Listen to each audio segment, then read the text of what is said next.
台东发生部落族人食有掺鹿梨撞了后，12个人中毒送医，有3个人死亡，因那几个人是转入大院。不过好消息是，这个患者状况拢陆续恢复稳定啊。因那根据卫福部的检验，伫咧掺鹿梨撞内底是验到有毒的农药有机磷脂托氟松，不过剩的实在这个鹿梨血糖盒仔内底是拢无验出来。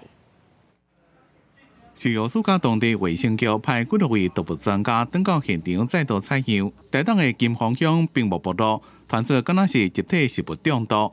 19早起再一遍动员，要加紧调查，查清楚代志原因。假专假的这个部分，我们在山上不可能随便乱查。规件案件造成3个人死亡，12个人送病院，第10杯已经有几多人出院。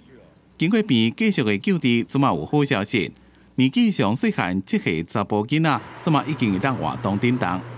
那另外有一个小孩子，他是一个7岁的田姓小男孩。那目前情形是意识清醒，然后也没有使用氧气在做进一步治疗。病院讲，这个查甫囡仔意识正清楚，目前伫咧病院观察，估计搁在几天就让出院。验过一个其他病人动静伫咧家护病房救治，这件代志甲这个阿伯。 胎压胀是毋是有关系？是毋是产雷所引起的？卫福部19日公布初步调查的上新进度。瓜牛、小米粽这个食鱼的检体里面，确认到有机磷托氟松，急性期的症状大概是5到30分钟内会出现。